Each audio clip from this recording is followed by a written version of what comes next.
আবারও বোমা ফাটালেন সমন্বয়ক হাসনাত আব্দুল্লাহ। সেনাবাহিনীর সঙ্গে হাসনাতের যে আলোচনা হয়েছে তা রাজনৈতিক অঙ্গনে এক গভীর শঙ্কার জন্ম দিয়েছে। নিজের ফেসবুক পোস্টে হাসনাত লিখেছেন, কিছুদিন আগে আপনাদের বলেছিলাম যে রিফাইন্ড আওয়ামী লীগ নামে নতুন একটি ষড়যন্ত্র নিয়ে আসার পরিকল্পনা চলছে। এই পরিকল্পনা পুরোপুরি ভারতের। সাবের হোসেন চৌধুরী, শিরিন শারমিন চৌধুরী আর তাপসকে সামনে রেখেই এই পরিকল্পনা সাজানো হচ্ছে। জাতীয় নাগরিক পার্টির এই নেতা লিখেছেন, তিনি সহ আরো 2 জনের কাছে ক্যান্টনমেন্ট থেকে আওয়ামী লীগকে পুনর্বাসনের ওই পরিকল্পনা উপস্থাপন করা হয়। তাদেরকে বলা হয় তারা যেন আসন সমঝোতার বিনিময়ে ওই প্রস্তাব মেনে নেয়। হাসনাত বলেন, আমাদেরকে বলা হয় এরই মধ্যে কয়েকটি রাজনৈতিক দলকেও এই প্রস্তাব দেওয়া হয়েছে। তারা শর্ত সাপেক্ষে আওয়ামী লীগকে পুনর্বাসনে রাজি হয়েছে। একটি বিরোধী দল থাকার চেয়ে একটি দুর্বল আওয়ামী লীগ সহ বিরোধী দল থাকা নাকি অনেক ভালো।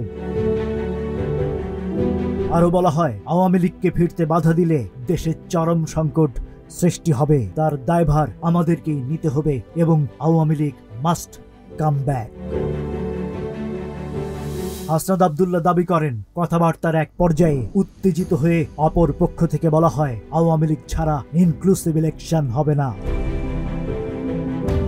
হাসনাতের বক্তব্য নিয়ে উত্তাপের মধ্যে ভিডিও বার্তায় অভ্যুত্থানের আরেক ছাত্রনেতা তুললেন ভিন্ন অভিযোগ। স্থানীয় সরকার উপদেষ্টা আসিম মাহমুদ অভিযোগ করেছেন, ডক্টর মোহাম্মদ ইউনূস প্রধান উপদেষ্টা হন তা চাননি সেনাপ্রধান ওয়াকারুজ্জামান, কিন্তু ছাত্রনেতাদের অনড় অবস্থানের কারণে শেষ পর্যন্ত তিনি তা মেনে নেন। 6 আগস্ট বঙ্গভবনে ওই বৈঠকের ঘটনা তুলে ধরেন তিনি। বলেন, সেনাপ্রধানের দিক থেকে মূল ভেটোটা ছিল ডক্টর মোহাম্মদ ইউনূস কেন, why not any other person.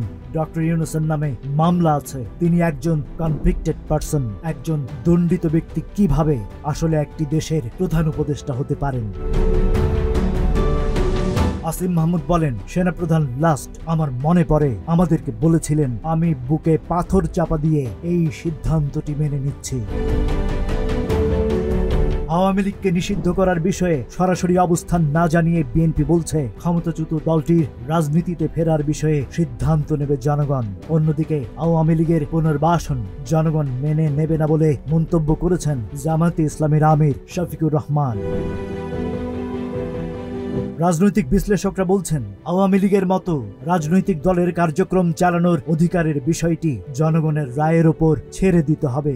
আইন করে বা চাপিয়ে দিয়ে কোনো দলকে নিষিদ্ধ করা ভালো বার্তা বহন করে না।